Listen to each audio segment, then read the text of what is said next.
más aterrador de aquella guardia no fue la tormenta, no fue la soledad, ni siquiera fue ese refugio perdido entre la nieve. Lo peor fue que, durante unas horas, ese lugar me hizo sentir como si hubiera vuelto a la cocina de mi madre, con calor, protegido, a salvo. Y mientras yo me aferraba a esa mentira, allá afuera algo raspaba la ventanita con sus uñas. Quédate hasta el final y dime en los comentarios, tú, en mi lugar, ¿habrías salido o te habrías quedado dentro? Soldado cansado narra. Mano, me llamo Esteban Mesa. Nací en esos pueblos de montaña de Chihuahua donde el cielo parece quedar al alcance de la mano y el viento te corta los huesos como cuchillo. Allá, cuando llega el invierno, no solo cae la nieve, también cae un silencio sobre el pueblo. A mi padre lo perdimos muy pronto, por esos caminos polvosos de las minas. Desde entonces, mi niñez se acabó aquella mañana en que me remangué el viejo saco de mi padre. Tuve que convertirme antes de tiempo en el hombre de la casa por mi madre y por mis 2 hermanos menores. En mi casa faltó de todo. A veces en la cocina no había más que olor a harina de maíz y el fondo de la olla ya se veía. Pero mi madre, en aquellas noches congeladas de Chihuahua, echaba primero a nuestra estufa vieja de hierro hasta los últimos 3 leños que le quedaban. Ella se quedaba temblando en la cocina, pero a nosotros nos mantenía calientes. Justo antes de salir a servicio, hablé con mi madre. Su voz no sonaba como la estática de un radio, sino como una oración llegada desde muy lejos. Esteban, me dijo, cuídate, hijo, no te me enfríes. Esa frase tan chiquita me dolió en alguna parte por dentro, porque para mi madre yo seguía siendo ese niño que se quedaba dormido junto a la estufa. Los rangos que yo cargaba en los hombros para ella no eran más que pedazos de metal. Pero hay momentos, cuando uno se queda atrapado en la sierra, en que ni siquiera la voz cálida de tu madre puede sacarte de ahí. Era 1986. Yo estaba asignado a una torre de vigilancia cerca de la línea fronteriza, en uno de esos pasos escarpados de Chihuahua. Aquella noche no solo hacía frío, el aire traía algo torcido. El viento no sonaba como el aullido de un lobo, sino como el lamento de una persona. Cerca de la medianoche se soltó la ventisca, el cielo y la tierra se mezclaron, y todo quedó cubierto por una blancura que te cegaba. La visibilidad se me vino abajo hasta la punta de las botas. El monte nos estaba mirando. Para mí eso no era una metáfora, era lo más real que sentía en ese momento. Ya era imposible dar un paso. Según el mapa, en esa zona había un pequeño refugio de concreto, sellado hacía años, sin luz y fuera de servicio. Si no quería perderme, tenía que llegar hasta ahí. Y justo cuando ya estaba por rendirme, vi un resplandor en medio de ese infierno blanco. Desde la ventanita angosta del refugio se escapaba una luz amarilla, tibia. Me detuve. Yo sabía que ahí no había electricidad. Sabía que ese lugar llevaba años abandonado, convertido en puro concreto muerto. Pero esa luz amarilla parecía la lámpara tranquila de la cocina de mi madre. Me acerqué. La puerta debía estar sellada. Yo esperaba encontrar un candado grande, pesado. Pero antes de siquiera tocar la manija, la puerta se entreabrió apenas, como si alguien acababa de abrirla desde dentro. Y desde adentro salió, hacia el centro de aquella tormenta helada, un calor imposible. En cuanto entré, sentí un retortijón en el estómago. No de miedo. Era por la imposibilidad de lo que estaba viendo. El cuerpo me empezó a temblar por eso. Adentro había una estufa vieja de hierro, y sobre ella el fuego crujía, vivo. Vi subir vapor de té desde una taza de peltre colocada encima. El olor a té recién hecho me llenó la nariz. En la pared colgaba una hoja de guardia, deslavada, como sacada de los años 60. Todo estaba tan en orden, tan vivo, que por un momento se me olvidó que yo estaba en 1986. Bajé el arma y caminé hacia el calor de la estufa. Los dedos se me habían puesto morados por el frío, y cuando me acuclillé junto al fuego, volvió a sonar en mi cabeza la voz de mi madre diciendo: «No te me enfríes». «Tengo que quedarme aquí», me dije.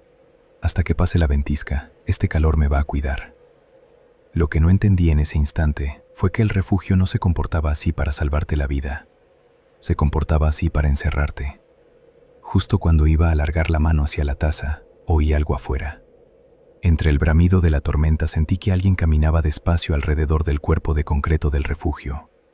El crujido de unas botas sobre la nieve retumbaba adentro.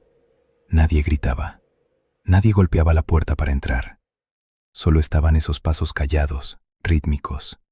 Y luego vino el sonido. Alguien golpeó 3 veces, muy despacio, con la uña sobre la ventanita. Tic, tic, tic. En ese momento, solo, metido en aquella oscuridad helada de Chihuahua, uno entiende que a veces la mente es su peor enemiga, mano. Yo estaba atrapado entre el crujido tranquilo de la estufa y ese rasguido raro que venía de afuera. Ese Esteban que había sacrificado la infancia para llevar pan a la casa en lugar de mi padre, desapareció de golpe. En su lugar volvió el niño que solo quería esconderse junto a las rodillas de su madre. Se me llenaron los ojos, se me vinieron abajo los hombros. El uniforme me pesó como si cargara piedras. Me quedé inmóvil mientras esos 3 golpes de uña sobre la ventanita retumbaban en las paredes de concreto. Tic, tic, tic. Había alguien afuera, en medio de aquella blancura que cegaba, y no estaba tratando de entrar. Solo quería que yo supiera que estaba ahí, que me estaba mirando. Quise gritar, ¿quién anda ahí? Pero la voz se me atoró en la garganta. La advertencia de mi madre, ese no te me enfríes, me daba vueltas en la cabeza como si fuera una protección. Pero ese calor de adentro no se parecía al de su estufa, no. Ese calor era otra cosa. Era una ternura falsa, de esas que te adormecen, que te invitan a cerrar los ojos y a bajar la guardia. Volví a mirar la taza de peltre encima de la estufa. El vapor seguía saliendo, como si la hubieran dejado ahí apenas hacía unos segundos. La mano me tembló cuando la acerqué, pero no la toqué. El soldado que todavía quedaba dentro de mí gritaba, «Aquí no hay luz, aquí no hay nadie». Entonces, ¿de dónde sale ese vapor?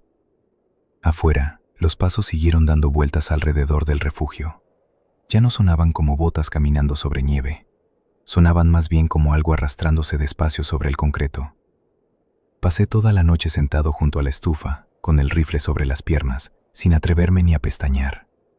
Mientras más subía el calor, más sueño me daba. Pero cada 20 minutos volvía el mismo sonido en la ventanita.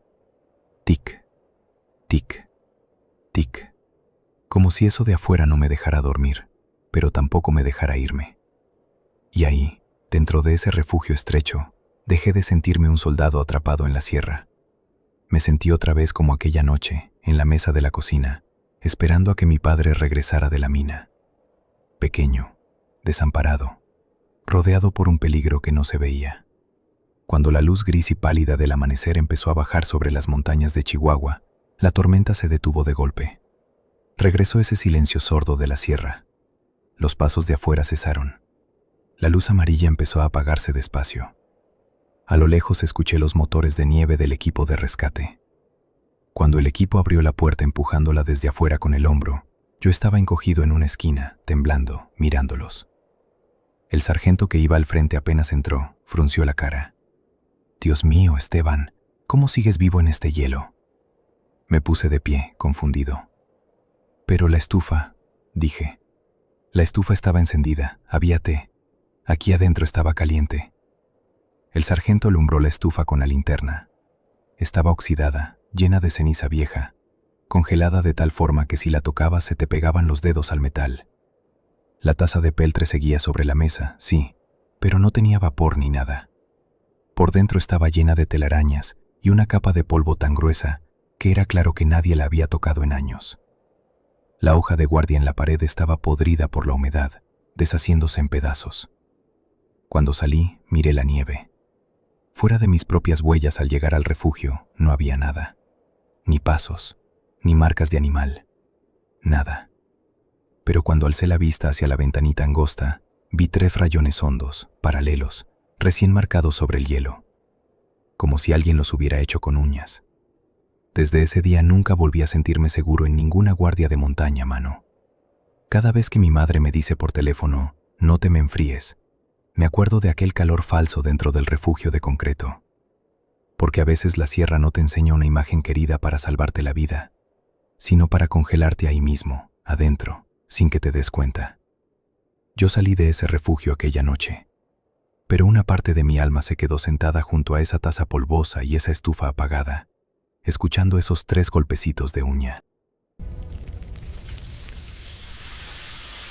Historia 2. esas llanuras interminables de Chihuahua, el viento no solo arrastra polvo, a veces también te trae hasta el oído el eco de disparos viejos.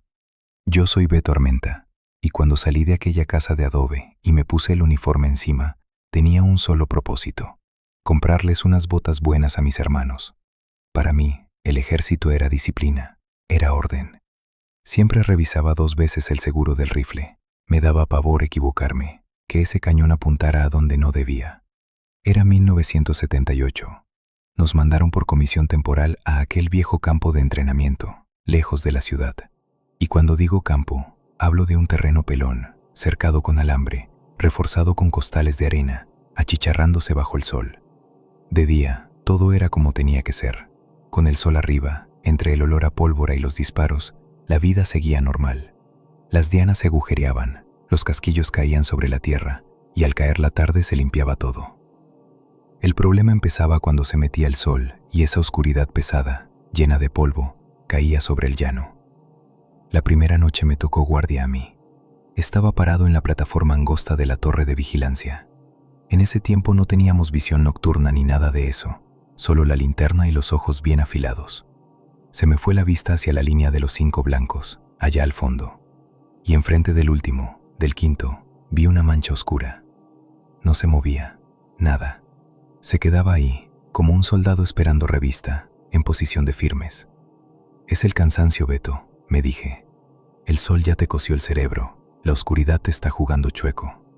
Porque cuando se juntan a distancia y esa negrura espesa, uno empieza a ver cosas donde no hay nada. ¿Sí me explico, mano? No le apunté la linterna, no quería romper la disciplina. Solo seguí mirando aquella sombra. El viento pegaba duro, el polvo se levantaba del suelo, pero esa mancha no se movió ni un centímetro. Ya al amanecer, cuando entregué la guardia, no volví a mirar hacia allá. Al día siguiente, en las prácticas de tiro, había algo raro. Normalmente, tirarle al quinto blanco, al más lejano, era cosa de orgullo. Pero ese día el viento soplaba distinto. Las balas parecía que no querían ir hacia ese blanco, como si se desviaran solas. Nadie decía nada, pero a cada rato todos volteaban hacia esa esquina lejana. Cuando cayó la noche y todo quedó vacío, el silencio volvió a cubrir el campo como si le echaran una cobija encima. Decidieron que la segunda noche la guardia sería entre 2. Junto a mí estaba un soldado joven. Ahorita no me acuerdo de su nombre, pero el miedo limpio que traía en los ojos lo recuerdo como si hubiera sido ayer. Pasada la medianoche, entre el silbido del viento, volví a distinguir aquella figura. Frente al quinto blanco, otra vez estaba ahí esa silueta inmóvil. «Mano», dijo el muchacho, con la voz temblándole. «Mira allá. Hay alguien frente al quinto blanco». Los dos estábamos viendo lo mismo. Eso ya no podía ser cansancio. El muchacho alzó la linterna y lanzó ese haz fuerte como si fuera una espada al corazón de la oscuridad, hasta el punto más lejano. Donde pegó la luz no había nadie. Solo estaba la diana rota, llena de agujeros de bala, moviéndose despacio con el viento. Nada más. Pero en cuanto apagó la linterna, la silueta volvió a salir de la oscuridad, como si nunca se hubiera ido. ¿Sí me explico, mano? Una sombra que desaparecía cuando le pegaba la luz, pero en la oscuridad seguía ahí, haciendo guardia. En ese momento se me quedó callado el soldado profesional que llevaba dentro, y en su lugar salió el niño que creció escuchando las historias de esa tierra. Había alguien esperando ahí, y esa espera no se parecía en nada a la de alguien vivo. Antes de que el sol se pusiera justo encima, antes de que arrancara la práctica de tiro, le pedí permiso al sargento y empecé a caminar hacia el quinto blanco, el que estaba hasta el fondo.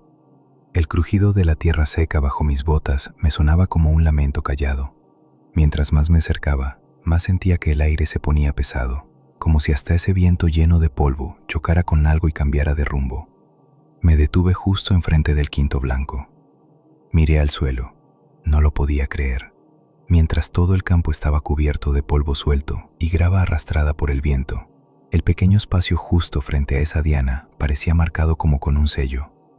La tierra ahí estaba mucho más dura, mucho más prensada que en el resto, como si alguien hubiera permanecido exactamente en ese punto, en posición de firmes, durante horas, días, tal vez años.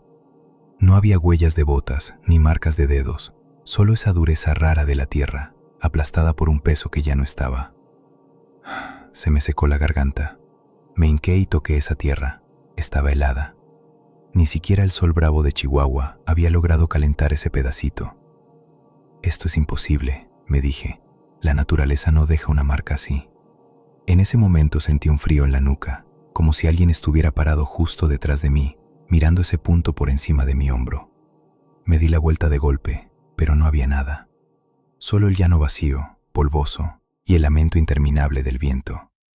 Ya en la tarde, cuando terminó el entrenamiento, fui al viejo edificio de archivos, ese que siempre olía a humedad.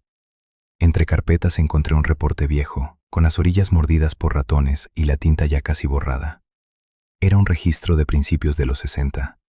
Durante una práctica nocturna, por culpa de una neblina espesa y un error de coordinación, había ocurrido una desgracia. Un soldado joven, que salió a acomodar los blancos, cayó justo frente al quinto. Después de eso, su nombre ya no volvió a aparecer en ningún registro. Solo dejaron anotado, desaparecido y caído en servicio. En ese momento lo entendí, mano. Esa silueta, esa sombra que esperaba frente al blanco, era el espíritu de alguien que nunca terminó su deber. Su guardia se quedó a medias por un accidente desgraciado, y su mundo se quedó detenido en ese mismo punto, por culpa de ese error invisible salido del cañón de sus propios compañeros. Desde entonces, cada noche, seguía ahí, frente al último blanco, como si esperara corregir su falla, o tal vez solo escuchar por fin la orden de descanso. No pude escribir eso tal cual en el reporte. ¿Quién iba a poner, la tierra está hundida y un fantasma está haciendo guardia? Lo único que anoté fue, el quinto blanco no es apto para práctica de tiro por razones técnicas. Al día siguiente, el sargento, sin hacer una sola pregunta, ordenó que retiraran ese blanco y dejaran vacía esa parte del campo. Como si él también supiera la verdad, pero no le alcanzara la voz para decirla. Desde ese día nadie quiso volver a apuntar hacia ese quinto punto. Ese vacío siguió ahí, callado, en la esquina más lejana del campo, como una lápida. Hasta el día en que dejé el ejército, cada vez que pasaba cerca de ese lugar, nunca volví a alumbrar hacia ahí con mi linterna. Porque entendí que la luz no aclara todo. Hay secretos que solo les pertenecen a los vigilantes fieles de la oscuridad. Si la guardia de aquel muchacho por fin terminó, o si todavía sigue esperando una orden entre ese viento lleno de polvo, eso solo lo saben las tierras mudas de Chihuahua. Historia 3. Mano, me llamo Joaquín Altamirano. Vengo de ese infierno verde de Tabasco, donde hasta respirar cuesta trabajo y la selva se traga todo. Allá la humedad no solo se te pega en la piel, también se te mete en el alma. Antes de entrar al ejército, mi vida tenía cierto orden, pero ahora entre mi esposa y yo, hay un silencio tan grande como esos montes llenos de selva. A mi hija Elena solo puedo verla una vez al mes, y en esas pocas horas que pasamos juntos, hacemos lo que más le gusta. Agarramos la linterna y dibujamos figuras en el techo oscuro. Conejos, pájaros, árboles enormes. Antes de salir a servicio, me agarró la cara con sus manitas y me dijo: «Papá, cuando veas la luz, regrésate a casa». Esa frase pesa más que una orden y atraviesa más que una bala. Porque, siendo sincero, mano, a veces volver a casa da más miedo que quedarse enterrado en ese silencio. Era 1982. Andábamos de patrulla en lo más hondo de Tabasco, en lugares donde ni los mapas terminan de ponerse de acuerdo. La zona era una vieja línea de vigilancia abandonada hacía años, con alambres oxidados y edificios envueltos por lianas, como si la selva se los hubiera querido tragar despacio. La noche se extendía entre los árboles como un mar de tinta. Había tanta humedad que hasta el chisporroteo del radio parecía quedarse colgado en el aire. Íbamos pasando cerca de esa vieja línea cuando vimos aquella mole de concreto levantándose entre la maleza. Era una torre de vigilancia vieja, pero lo raro fue esto. En el mapa decía que esa torre ya estaba caída o completamente fuera de servicio. Y justo entonces, en la caseta de vidrio de hasta arriba, empezó a parpadear una luz amarilla. No era una luz cualquiera, mano. No estaba prendiendo y apagando al azar. Hacía señales cortas, largas, una señal militar, clarita. Como si alguien allá arriba, con una linterna vieja en la mano, estuviera peinando la oscuridad de la selva para guiar a alguien. «Han de ser contrabandistas», dijo el sargento, «o algún borracho de por aquí». Preparamos los rifles y nos acercamos a la torre. Pero en cuanto llegamos abajo, todos nos quedamos helados. La mitad de la escalera inferior había sido retirada años atrás. Los escalones de concreto empezaban como a 5 metros del suelo, colgados en el aire. Que alguien subiera hasta arriba era físicamente imposible. Y aún así la luz seguía girando sobre nosotros. Ese resplandor amarillo, pálido, me hizo pensar en las figuras que Elena dibujaba en el techo de la casa. Me acordé de lo que le prometí. Cuando vea la luz, voy a volver. Pero esa luz no me estaba llamando a casa. Me estaba jalando hacia el camino más hondo y más oscuro de toda la selva. Hasta la cuarta noche seguimos viendo esa torre en cada patrulla. Siempre a la misma hora, esa luz imposible volvía a encenderse. Barría el monte con disciplina militar y al final se detenía justo sobre mi cara. Esa linterna me miraba a los ojos, mano. Como si alguien allá arriba me estuviera diciendo: «Aquí estoy, Joaquín. Hay algo que tienes que ver». Luego la luz se apartaba de mi rostro y volvía a señalar, una y otra vez, ese sendero viejo, angosto, casi cerrado por las lianas, que se perdía hacia dentro de la selva. Mano, en esas selvas cerradas de Tabasco, la noche no es solo oscuridad, es una cárcel húmeda donde el pasado y el futuro se enredan entre sí. En la cuarta noche de patrulla, la linterna de aquella torre imposible volvió a encenderse, igual de firme, igual de precisa. La luz señaló, como si fueran los dedos de una mano, ese sendero olvidado que se metía en lo más hondo del monte.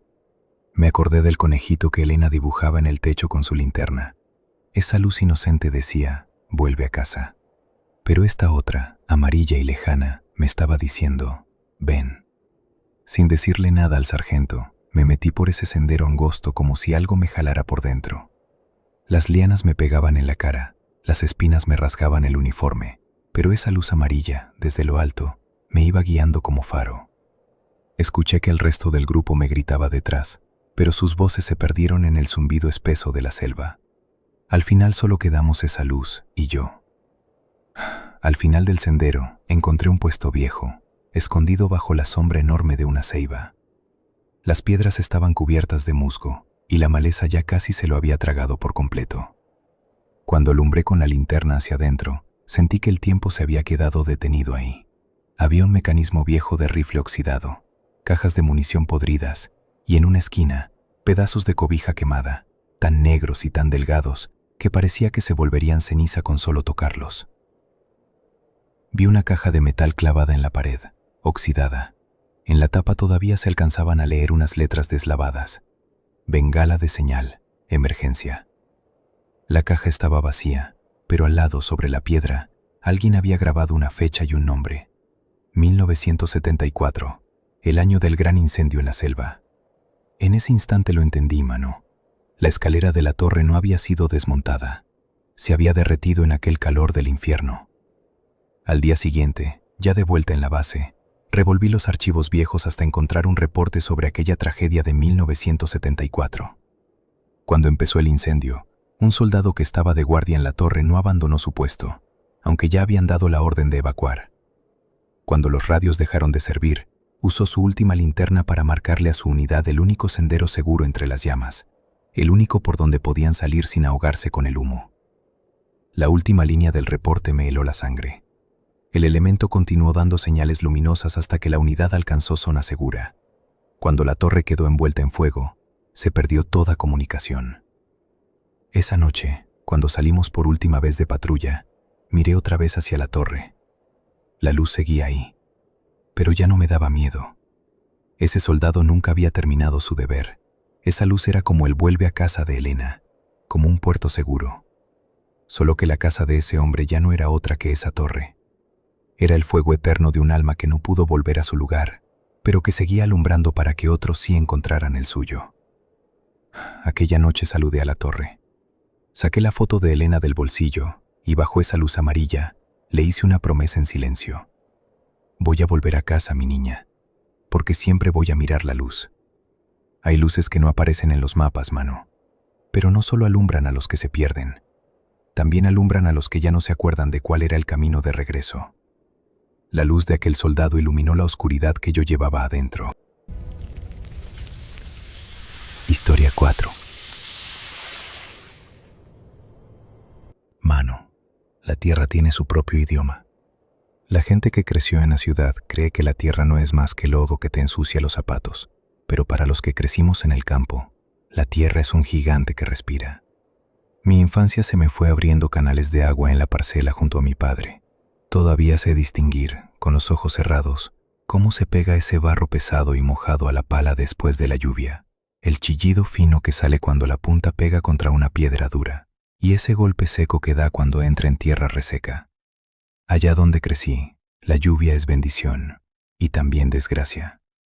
Cada vez que se reventaba el bordo empinado frente a la casa, aunque fuera en plena madrugada, mi padre y yo salíamos con las palas a tratar de sujetar la tierra. Esos sonidos se me quedaron tatuados en la cabeza, mano. El pico abre la tierra, la pala le da forma. Pero hay otro ritmo también, el de los golpes que se dan pidiendo ayuda. Y ese, una vez que lo escuchas, no se te borra nunca.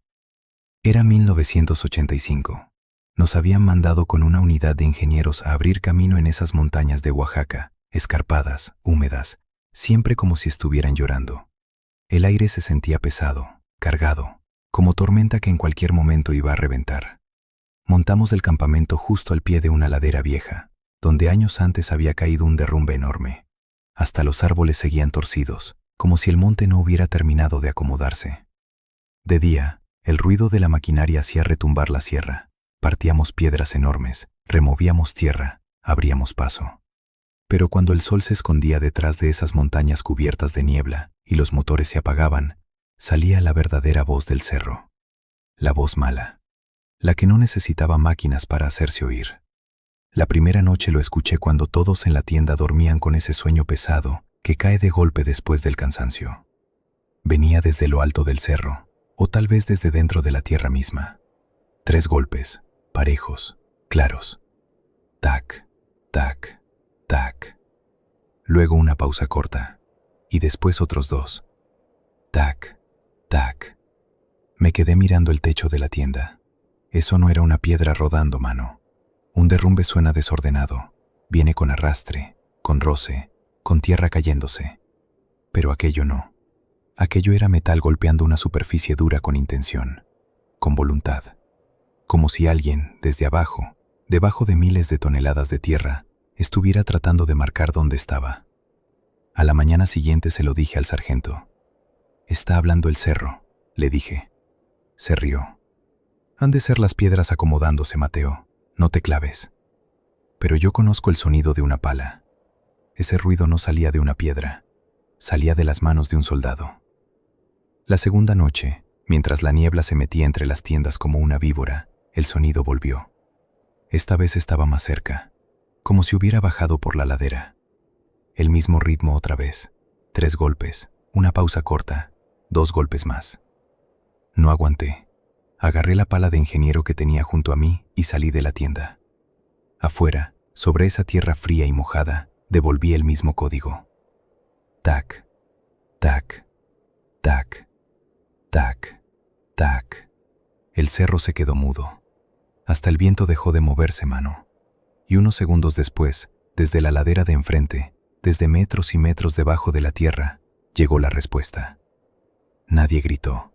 No se vio ninguna luz. Solo estaba esa conversación muda, metálica, enterrada bajo el monte. Mientras el aire húmedo de Oaxaca me llenaba los pulmones, sentí que el olor de la tierra había cambiado. De niño, mi padre siempre decía, si la tierra empieza a oler agrio, Mateo, es porque se quiere mover. Esa noche, la ladera olía agria. A medianoche volvieron los golpes, pero esta vez eran distintos. Ya no venían de lejos ni desde la ladera. El sonido salía justo debajo de nosotros, del suelo pesado donde estaban los vehículos del campamento y esas toneladas de bidones de combustible. Tac, tac, tac. Era como si alguien, a 10 metros bajo tierra, estuviera protestando contra el peso de esas máquinas enormes. Me fui corriendo a la tienda del sargento. El hombre estaba medio dormido y primero gruñó, pero al verme la cara, blanca como cal, se quedó callado. «Mi sargento, hay que bajar de inmediato las máquinas y los bidones a la explanada. El suelo se está vaciando por debajo, ese ruido nos está avisando», le grité. Al principio me quiso llevar la contra. «¿Estás loco, Mateo? ¿Quién se va a poner a mover todo esto con esta lluvia?», dijo. Pero justo en ese momento aquel golpe mudo de pala sonó con tanta fuerza que el vaso con agua que tenía dentro de la tienda tembló. Y ahí ya no fui solo yo quien lo escuchó, también lo oyeron los muchachos de la garita. Ninguna piedra, ningún acomodo natural del terreno puede golpear con una intención tan medida, tan humana. El sargento dudó un segundo y entonces soltó la orden. «Bajen todos los vehículos ahora mismo, ya». Las máquinas arrancaron y el rugido de los motores rasgó la noche. Apenas 10 minutos después de haber sacado el último camión de esa línea, de la montaña salió un estruendo como si el mundo se estuviera partiendo en dos. En un segundo, el terreno donde antes estaban estacionados los vehículos se abrió como una boca enorme, y miles de toneladas de lodo que bajaban de la ladera se tragaron todo ese tramo. Si nos hubiéramos quedado ahí, ninguno de nosotros habría salido vivo. Cuando amaneció y las aguas bajaron, revisé junto con el encargado de la zona unos reportes viejos de campo. Entre los archivos apareció un informe de 1964, con las orillas chamuscadas. En esos años también habían estado trabajando justo en esa misma línea. Una noche de tormenta, en la hora más dura de la lluvia, un soldado ingeniero quedó sepultado bajo un derrumbe. Los radios se echaron a perder, y el ruido de los motores era tan fuerte que nadie alcanzó a escuchar al muchacho. Al final del reporte, el equipo de rescate había dejado una nota. Cuando por fin llegaron hasta él, la punta de su pala de ingeniero estaba completamente deformada, como si hasta el último segundo hubiera estado golpeando hacia arriba para que por fin lo oyeran. Ese mismo día levantamos el campamento por completo. Todos daban gracias por ese golpe de suerte que nos había salvado. Pero yo, al caer la tarde, me quedé parado por última vez al borde del derrumbe.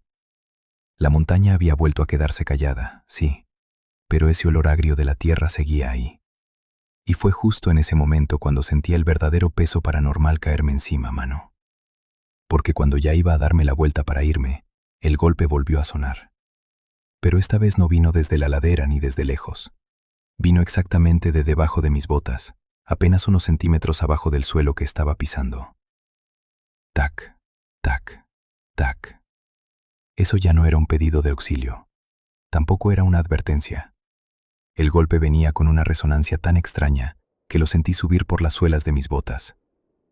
Como si ese soldado enterrado, después de haber cumplido por fin su deber y haberme salvado la vida, ahora me estuviera llamando en silencio hacia esa misma capa oscura y quieta donde él se había quedado. Y ahí entendí algo, mano. Una vez que la tierra te reconoce, ya no quiere soltarte nunca más. Historia 5. Mano, me llamo Serafín Montes.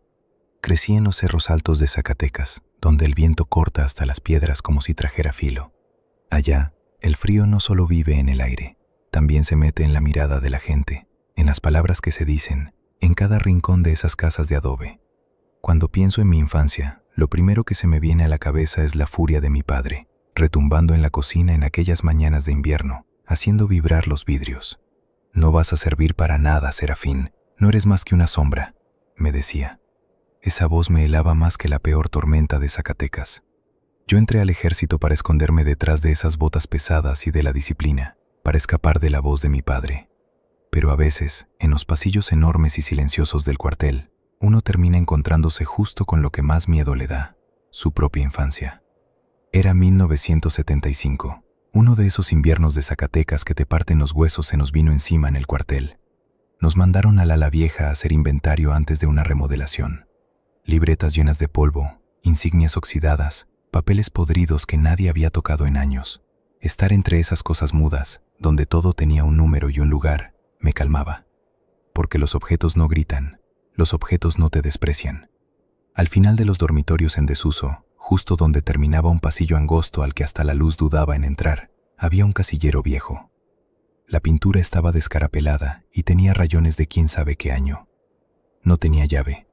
El candado oxidado parecía sellado ahí por el mismo tiempo. Cada vez que me acercaba a ese casillero, me volvía ese retortijón en el estómago que sentía antes de entrar al cuarto oscuro de mi padre. Se me cerraba el pecho, se me caían los hombros, y otra vez me sentía como aquel Serafín indefenso de 5 años. Lo más raro pasaba todas las mañanas. Antes de la formación, cuando entraba a ese pasillo para revisar el inventario, Veía una línea delgada, temblorosa, de agua en el suelo, justo frente al casillero. Como si a medianoche hubieran sacado de ahí adentro algo mojado, hubiera dado una vuelta corta por el pasillo y luego lo hubieran guardado otra vez. Al principio le dije al sargento que seguro el techo tenía una filtración. «Revise el techo, Montes», me contestó seco. Subí, revisé las tejas una por una. El techo estaba seco, seco como hueso. No había humedad en las paredes, no había señal de filtración. Pero aquella línea de agua aparecía cada mañana, callada, fría, clara como una lágrima. La noche que me tocó guardia, el silencio de ese dormitorio se me vino encima como una pesadilla. Mientras la luz de mi linterna se movía por el piso lleno de polvo, sentí que mis pies solitos me iban llevando hacia ese casillero. El corazón me latía tan rápido que podía oírlo debajo del uniforme. Entonces volvió ese miedo viejo de la infancia, esa desesperación de pensar que mi padre iba a abrir la puerta en cualquier momento para gritarme. Me di cuenta de que se me estaban llenando los ojos y de que tenía la garganta cerrada. Un soldado no llora, ¿verdad, mano? Pero ahí, en ese pasillo, frente a ese mueble angosto, yo no era soldado. Yo solo era Serafín. Me detuve justo al pasar junto al casillero. Aguanté la respiración. Entonces vino el sonido. Muy leve, tan leve que casi no se oía. Tic, tic. Era el golpecito de un botón de uniforme chocando contra la parte de adentro del casillero. Como si alguien, encerrado en un espacio estrecho, estuviera acomodándose la ropa a las prisas, abotonándose la chaqueta, tratando de llegar a tiempo a la formación. El sonido era tan real, tan cercano, que por un segundo me pareció escuchar la voz de mi padre gritándome: «Ándale, prepárate, ya vas tarde otra vez». Se me aflojaron las piernas. Me dejé caer ahí mismo, con la espalda contra la pared de enfrente. No pude evitar que las lágrimas me bajaran por la cara y cayeran sobre el piso polvoso. En ese momento sentí que había alguien dentro de ese casillero, alguien que, igual que yo, intentaba llegar al servicio empapado, con el miedo eterno de recibir otro regaño. Y no era miedo, mano, era otra cosa. Era el encuentro mudo de dos almas que conocían el mismo dolor, ahí, en aquel pasillo oscuro. Pasé toda la noche viendo cómo el agua se iba escurriendo sobre el suelo. Y ese sonido, ese golpecito del botón siguió apareciendo por ratos, hasta el amanecer. Como si aquel soldado desconocido siguiera esperando, en la oscuridad del casillero, una orden de descanso que nunca iba a llegar. Cuando la luz pálida de la mañana tocó el pasillo, la línea de agua seguía ahí. Salía por debajo del casillero y se alargaba hasta el centro del corredor. Al día siguiente, mientras acomodaba las listas del inventario, me topé con don Mateo, uno de los empleados más viejos del cuartel. La cara del viejo estaba llena de surcos profundos, como las piedras de Zacatecas después de años de viento. Cuando le hablé del casillero y de la marca de agua en el piso, dejó sobre la mesa el manojo de llaves oxidadas que traía y se quedó mirando hacia aquel pasillo oscuro. Su voz sonó apagada, como si saliera de entre las hojas polvosas de un expediente viejo. «Ese cuarto y ese casillero», dijo, bajando todavía más la voz. «Fue a principios de los 70. Había aquí un muchacho, bien joven, como tú. Se llamaba Lázaro.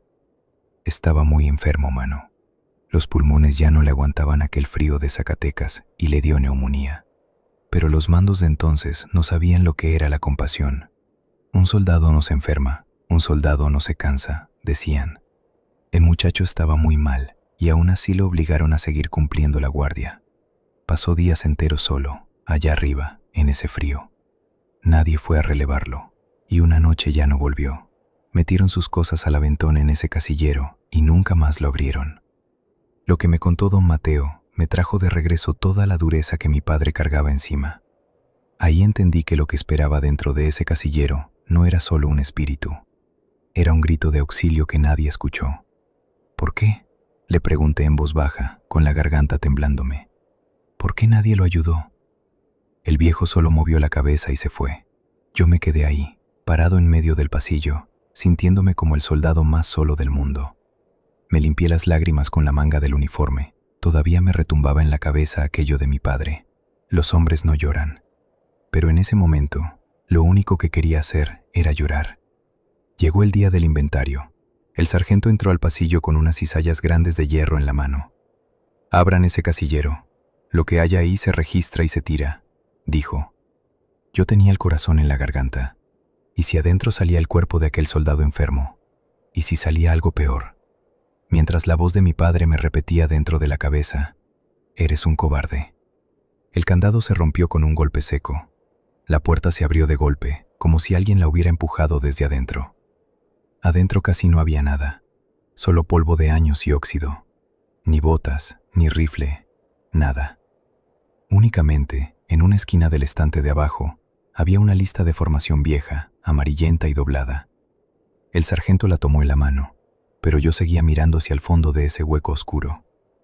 Entonces lo vi. En la parte interior de la puerta había quedado colgado un pedazo viejo de uniforme. Nada más el bolsillo, como si lo hubieran arrancado de la chaqueta y hubiera quedado ahí prendido. Toqué esa tela con la mano y sentí que se me iba la sangre de la cara, mano. En ese aire seco de Zacatecas, dentro de ese casillero completamente seco, aquel bolsillo estaba empapado. Empapado, como si acabara de salir de un aguacero. Cuando apreté la tela, entre mis dedos cayeron gotas de agua helada. Era la misma claridad de la línea de agua del piso. Y más raro todavía, dentro de ese bolsillo mojado había un pedacito de papel doblado. Lo abrí con las manos temblándome. Solo decía 2 palabras, pero esas 2 palabras me resumían la vida entera. Escúchenme. En ese momento corrió un viento por el pasillo. La puerta del casillero se movió apenas y se oyó el golpecito de un botón de uniforme. Tic. Como si alguien hubiera terminado por fin su deber, hubiera dado su último saludo y se hubiera ido caminando desde esa oscuridad hacia otra parte. El sargento dijo: «No hay nada aquí, Montes. Cierre esa puerta». Pero yo seguí ahí, con ese papel mojado apretado en la palma. Lo que de verdad me sacudió no fue el fantasma ni la tela empapada, mano. Lo que de verdad me rompió fue entender que aquel soldado, igual que yo, mientras se iba apagando en silencio, solo esperaba que alguien lo escuchara, que alguien lo viera. Mi padre nunca me escuchó, pero esa noche, en ese pasillo, yo sí escuché a ese soldado. En el registro del inventario escribimos: casillero vacío. Pero cada vez que llueve, me acuerdo de esa línea de agua frente al casillero frío de metal y de aquel grito que se quedó a medias. Aquí termina nuestra patrulla de esta noche, camarada. Si esta oscura historia te atrapó, suscríbete y deja tu like. No olvides activar la campanita para que nos volvamos a ver en otras pesadillas. Mantente alerta.